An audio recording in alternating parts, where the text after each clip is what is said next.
E aí pessoal, sejam bem-vindos a mais um Formiga na Tela, videocast semanal do site Formiga Elétrica. E na pauta de hoje nós vamos falar sobre o clássico literário Drácula de Bram Stoker, aproveitando também que fomos gentilmente convidados para estrear a nova sala Drácula do Escape Hotel. Fique aí!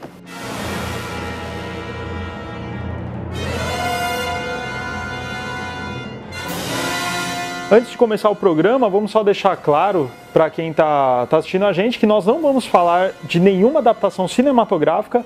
Vamos aqui focar... Ainda. Isso aí pode ser falta para um futuro programa.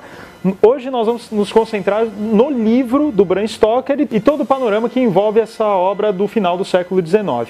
Então, Drácula, escrito pelo Bram Stoker, talvez foi o livro que popularizou a figura vampiresca sob um personagem específico, né? Então, lobisomem, nós temos um lobisomem com um nome, que é o lobisomem próprio, né? A gente vê o lobisomem como um ser, vampiros também. Que, aliás, é um conceito derivado popularmente do Drácula, né? Exatamente. Existem registros de espíritos vampirescos, assim, a característica do vampiro, desde a antiga Mesopotâmia.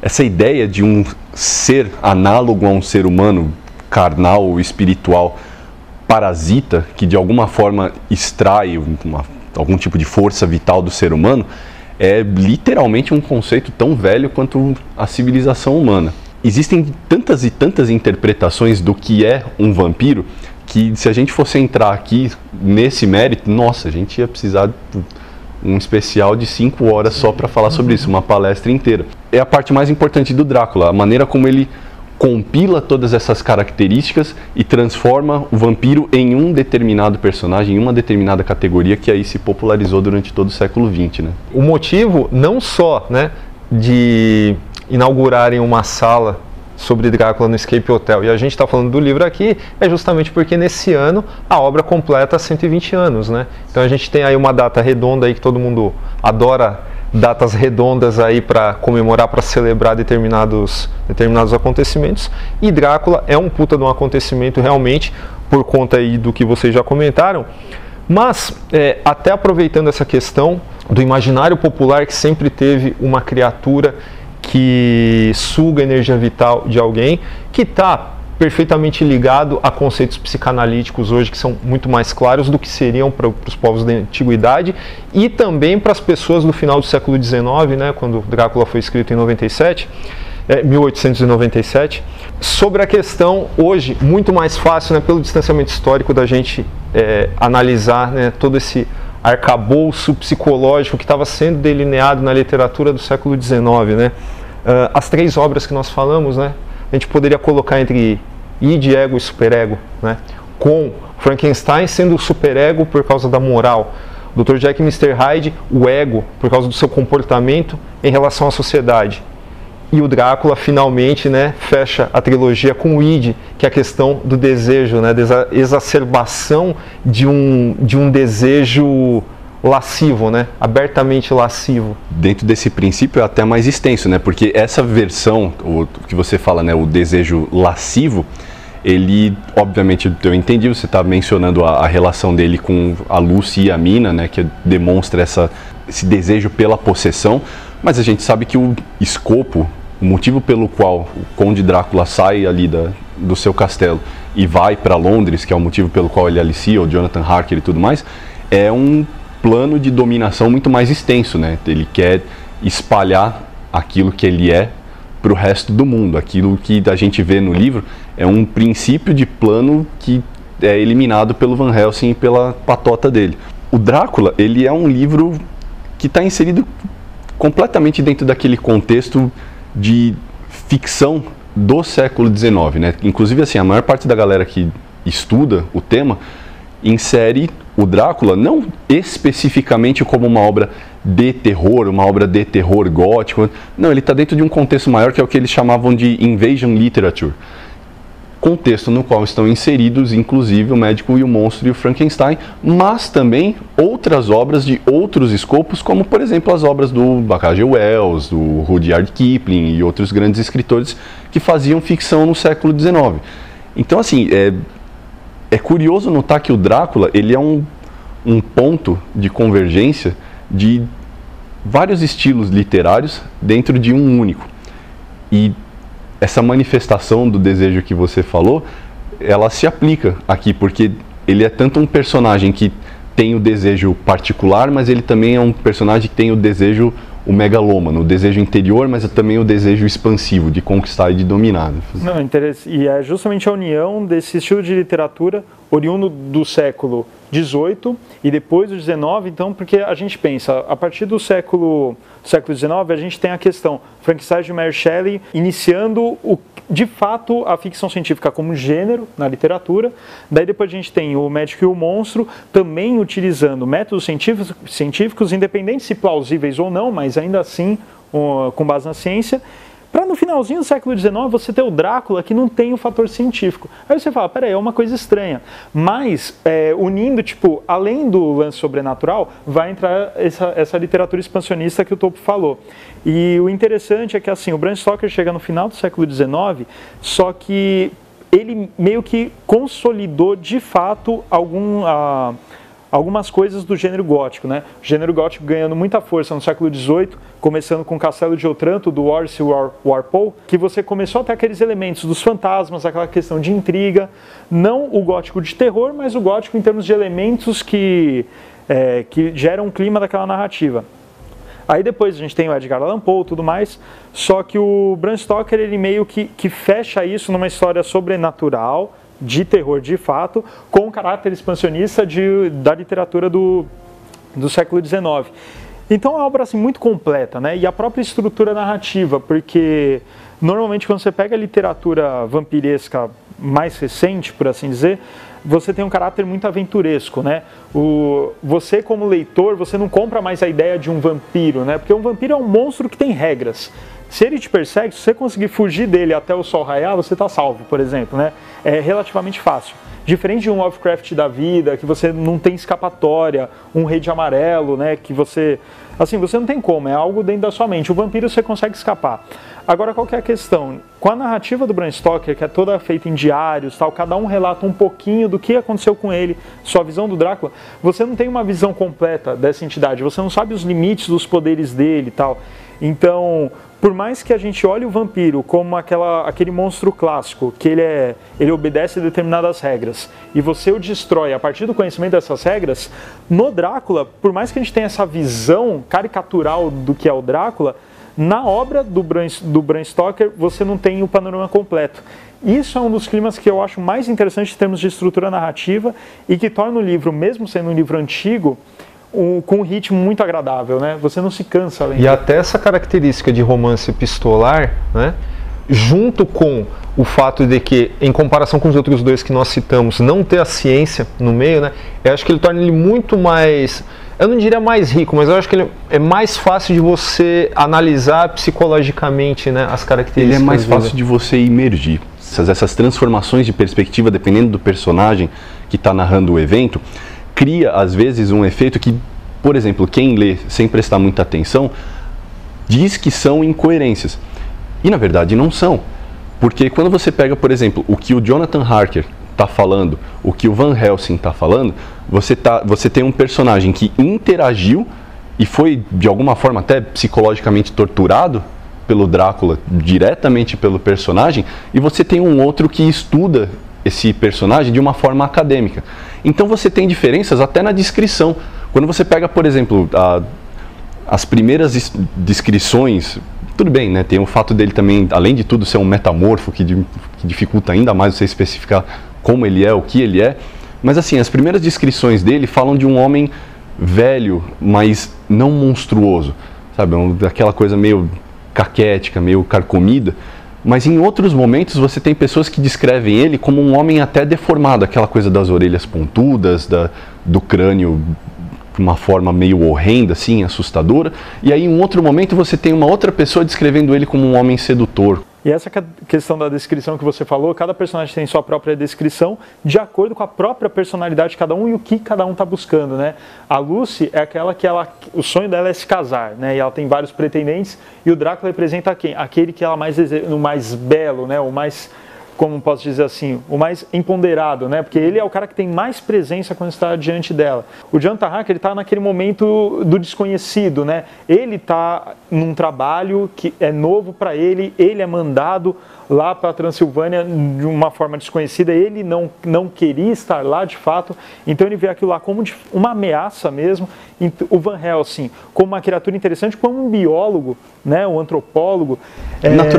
Naturalista. Então, cada personagem vê nesse Drácula uma figura, então a gente pode até pensar nele como uma própria, um próprio espelho do próprio personagem, né? Até mesmo porque é a própria descrição dele, o cara está colocando a sua subjetividade em cima da figura do Drácula. E é esse efeito que se estende ao leitor, sim, que eu acho tão interessante, porque quando você está lendo, é o que você falou, né? A gente tem uma visão categórica de vampiro. Eu, por exemplo, como jogador de RPG, eu te digo aqui como derrotar um no Dungeons & Dragons, o que você precisa fazer. Mas assim, no livro, isso não fica claro, porque você tem o Van Helsing elucubrando sobre como lidar com vampiros baseado na mitologia do leste europeu que o Bram Stoker leu, né, que ele investigou antes de escrever o livro, que inclusive foi um dos fenômenos que o incentivou a escrever, que foi uma redescoberta desse tipo de cultura que existia no leste europeu ainda no século XVIII, mas a gente vai falar disso depois, a gente for falar do próprio Vlad Tepes. Mas no livro não fica claro que tipo de poderes que ele tem, que tipo de habilidades. Só o que se cria é aquele clima de horror, e por isso o livro é tão eficiente, de uma criatura que de repente vira uma fumaça negra, de uma criatura que de repente é um homem e de repente é um lobo, de um homem que vira um morcego na noite, de um homem que não projeta sombras, sabe? São pequenos detalhes que vão sendo construídos de um ponto de vista particular de cada personagem, que cria um clima de horror em que até o final do livro, mesmo depois em que a situação... É spoiler falar que ele morreu? Mesmo depois que ele está morto, você fica se perguntando, mas o que morreu? O que aconteceu? E essa sensação, essa angústia de você não saber o que você está enfrentando é o que potencializa esse efeito de horror.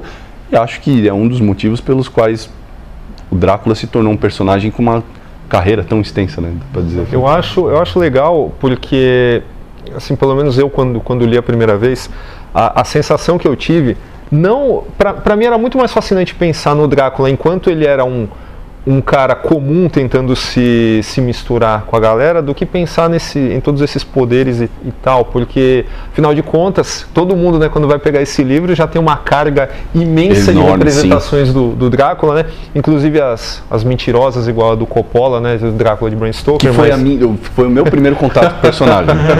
Mas, enfim, o cinema a gente vai deixar para depois. A sensação que me passava era o seguinte, tá, é um cara normal, é um humano andando ali, ok, mas é um cara que você, sei lá, no ônibus você não sentaria do lado do cara.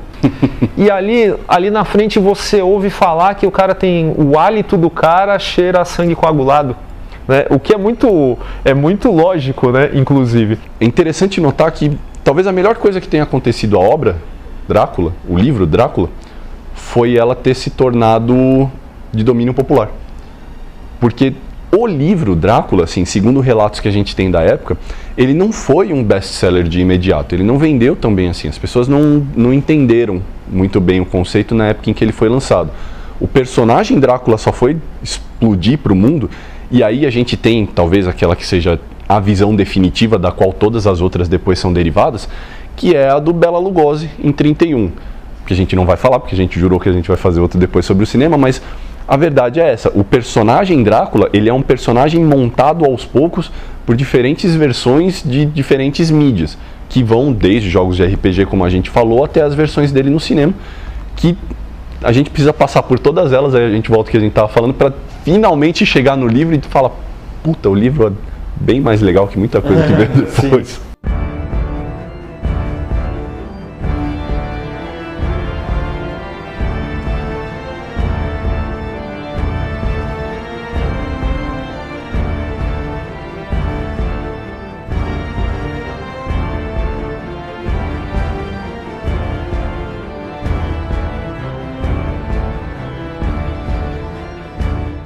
Bom, agora vamos falar um pouquinho da figura que inspirou o Bram Stoker, né? O Vlad Tepes, né? O Vlad Dracula. filho do senhor Vlad Dracul, né? É interessante, assim, quando você pega esse cara, o cara histórico, que assim, por que o Bram Stoker pegou esse cara, né? Poderia ser qualquer um, né? Mas qual que é a lenda em torno do Vlad Tepes, né? Quando ele era adolescente, ele foi capturado pelos turcos, né?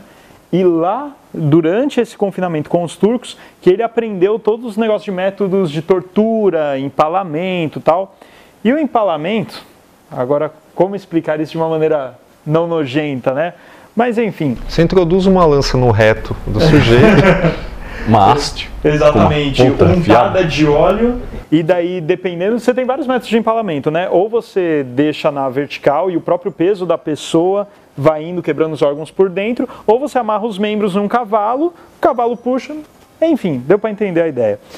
E qual que é a questão? Quando o Vlad ele volta para a Romênia, ele começa a reinar lá, tal, e todo mundo que faz algum tipo de vai contra as suas leis e tudo mais, ele acaba fazendo esse tipo de tortura em praça pública, e ele assiste a essas torturas e ele fica sempre bebendo vinho, tal, que o pessoal falava que era sangue. Talvez até tenha sido. Mas a questão é que, aí a gente vai ter várias versões, né? A versão mais confiável é que após a sua morte, depois de um tempo, quando foram abrir o seu túmulo, não tinha nada lá, né? Isso não aconteceu só com ele. Aconteceu com o Faraó, várias coisas. E aí o pessoal fala... Ninguém sabe nem onde Napoleão está enterrado. Daí o pessoal fala, nossa, então ele não morreu, ele é um morto-vivo, não sei o que lá, começou essa lenda. Mas a questão é que, naquela época, muitas tumbas eram saqueadas. E o que acontece? Você não vai saquear de uma pessoa comum. Os ingleses eram profissionais, né? Exatamente. Você não vai saquear de uma pessoa comum. Você vai saquear de alguém que era rico em vida, né? Que é onde vai ter as riquezas, né? E outra, uma celebridade, né, cara? Se hoje tem muito fã que roubaria o túmulo com o corpo do seu ídolo, né, cara? O personagem do Vlad Tepes, você falou que assim, era uma lenda conhecida, mas era uma lenda ao estilo da Inglaterra do século XIX. Muito se falava, mas pouco se sabia. Então, assim, o Bram Stoker, o que nós temos de acesso hoje, por exemplo, à história de Vlad Tepes III, que é a inspiração de Drácula, é um conteúdo imensamente mais vasto do que o próprio Stoker teve.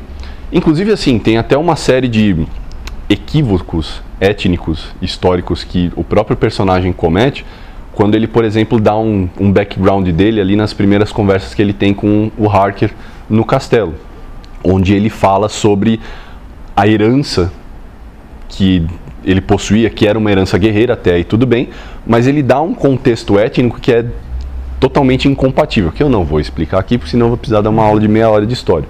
Mas assim, o que está correto, ele é de uma ordem guerreira mesmo, inclusive é daí que vem o nome Dracul do seu pai, o Vlad II, que é a tal da Ordem do Dragão, que era uma ordem, que era uma espécie de irmandade de guerreiros, que foi fundada pelo rei eu ia chamar ele de Sigismund, Sigismund de Luxemburgo, que foi rei da Hungria, e também do Sacro Império Romano Germânico. A Ordem do Dragão foi criada justamente para pessoas daquela região onde o Tepes viveu, para lutarem especificamente contra o Império Turco-Otomano, que no século XV era uma das, se não a maior potência daquele pedaço do mundo. E o fato, e aí o contexto, né, de onde vem a lenda, o fato de o Tepes ter conquistado uma vitória contra aquele pessoal é que fez dele uma lenda, como guerreiro.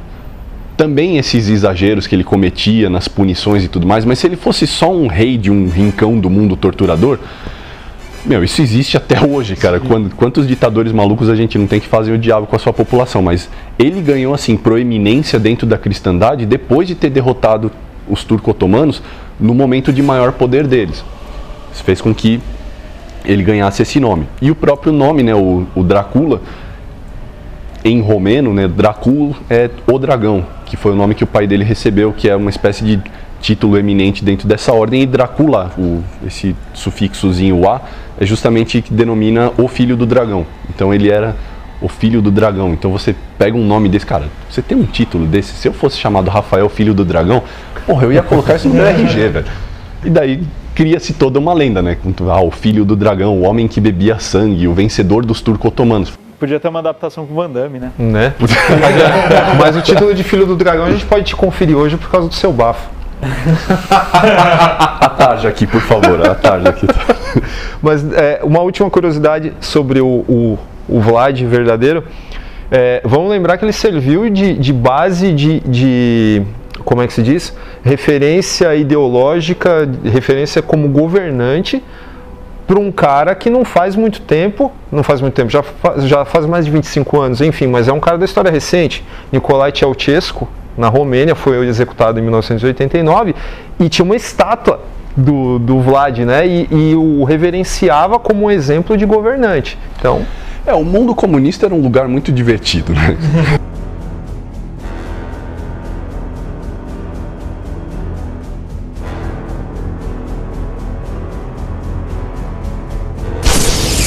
Bom, pessoal, agora que a gente já bateu um papinho aqui sobre o livro Drácula... Papinho. Vamos falar um pouquinho sobre como foi nossa experiência na Sala Drácula do Escape Hotel, que fomos gentilmente convidados a apreciar pela Renata Bosco, da Alameda. E assim, para começar, nenhum de nós tínhamos jogado, né, esse jogo de escape antes, a menos na própria internet, né, mas em real life nunca. Foi uma experiência live incrível. action show. Live action. O cara não manja porra nenhuma. Real life é tudo, né? Pode ser um jogo de computador também. Foi uma experiência incrível, né? O próprio estilo de jogo assim é bem bacana, mas especificamente da Sala Drácula é legal porque ela brinca com todos os clichês, né, do mundo vampiro. A gente não vai soltar spoiler aqui da sala nem nada, mas assim toda a direção de arte do local, né, tal, é muito bem feito. Você consegue entrar no clima, os sons. Então, que eu ia falar isso. A ambientação, o clima é a parte mais divertida, né? Não vou dizer mais divertida porque realmente solucionar os mistérios, esse conceito de escape room é muito divertido, cara. Eu nunca tinha jogado um e inclusive eu posso falar por eles aqui, a gente se divertiu pra caramba, porque esse clima que a sala cria, ele, pra quem não experimentou ainda, para nós que estávamos jogando pela primeira vez, isso criou um certo efeito, né? Que depois se diluiu, inclusive a gente detonou na sala que a gente foi seguinte, que a gente conseguiu sair numa boa. Mas na sala do Drácula, para você desvendar aqueles mistérios, primeiro você precisa deixar passar um pouquinho aquele efeito do deslumbramento, né? Você fala, o que está acontecendo aqui? E vem aqueles sons, aquele clima todo. Na hora que a gente foi tentar solucionar, a gente pensava nos clichês de vampiros, de livros, de filmes e tal. Não, porque o Alho a gente consegue fazer isso, a Cruz consegue fazer isso. Então foi muito bacana. Sem dar spoiler, né? Que foi inclusive o que acabou trollando a gente no final. Porque tinha umas coisas lá que a gente jamais ia pensar da maneira como a gente estava pensando, né? Aliás, fica essa dica. Não assuma nada. Olhe tudo com muitos detalhes, senão você não sai dali. Cara, é um negócio difícil mesmo. Tá? É um negócio que testa também a capacidade do grupo que são de 3 a 7 pessoas, né? Nós fomos em 4 pessoas. Ele testa mesmo essa capacidade do pessoal trabalhar em equipe e tal. Portanto, se você está querendo juntar uma turma, não leva uma pessoa que você odeia, porque senão isso vai atrapalhar muito a dinâmica ali. Nem aquele cabeça de vento da turma, né? Que vai atrapalhar, que o cara vai ficar lá. Mas é um negócio que vale muito a pena, é gostoso, é legal. Infelizmente só dá pra ir uma vez, né? Porque depois que você descobre todos os segredos, mas o Escape ele tá sempre trazendo coisas novas, tal. Mas essa Sala do Drácula, não perca, aproveita aí o 120 anos do livro e vai lá no clima, porque é realmente uma experiência muito bacana. Exato. Agora fique um pouquinho com as palavras do Milton, que coordena o Escape Hotel, que fica em Pinheiros, São Paulo. Bem-vindos ao Escape Hotel. Na verdade, o Escape Hotel é uma casa de jogos de fuga. A gente teve essa preocupação de tematizar desde a entrada. Então a brincadeira toda é que aqui é um hotel e cada porta de um quarto te leva a um universo, um cenário totalmente diferente do seu dia a dia, do que você vive no seu dia a dia. O jogo de fuga, o Escape Game, é um jogo que ele nasceu virtualmente e está fazendo esse caminho inverso, e a ideia é vocês vivenciarem o jogo. Esse jogo ele consiste no quê? Um grupo de pessoas dentro de uma sala, de um quarto, de um espaço, conseguir escapar desse lugar em 60 minutos. Aí vocês se perguntam, nossa, como é que a gente vai fazer isso, né? A ideia é o quê? É como se fosse brincar de caça ao tesouro com detetive e quebra-cabeça. tudo que vocês precisam para sair de dentro do quarto está lá dentro. Mas aí o que vocês vão precisar fazer? Vocês vão ter que ter um olhar para conseguir fazer um exercício de raciocínio, de lógica, de associação. Vocês vão ter que abrir cadeados, portas, passagens, resolver enigmas, descobrir códigos. Enfim, a brincadeira é muito legal. E a ideia sempre é você escapar da sala. Aqui no Escape Hotel nós temos 5 temas diferentes, separados em 6 quartos. Nós temos a cena do crime. A cena do crime é um quarto de um hotel ambientado nos anos 50, onde você e seu grupo têm que solucionar o mistério, o assassinato que aconteceu dentro do quarto desse hotel e escapar da sala. A loira do banheiro, que é a nossa sala, digamos, que causa mais frisson assim na galera, é uma sala mais terror, é a famosa lenda urbana da loira do banheiro.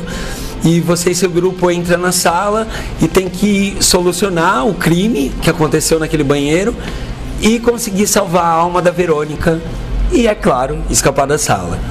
O Templo Maia é uma sala com uma pegada mais aventura, tipo Indiana Jones, e o seu objetivo é resgatar um tesouro, salvar o planeta de uma maldição maia e escapar da sala também. O Drácula, que os nossos amigos do Formiga Elétrica acabaram de jogar, é uma sala ambientada no castelo do Conde Drácula e a sua missão é chegar lá, acabar, matar com o Conde Drácula e escapar da sala. E a Máfia Italiana é um jogo com uma dinâmica para o maior número de pessoas. O objetivo do jogo é você negociar, conquistar os territórios da cidade de São Paulo com um poderoso chefão da máfia, Dom Vito Corleone, e conseguir escapar da sala em 60 minutos antes que a máfia russa chegue e acabe com a festa italiana.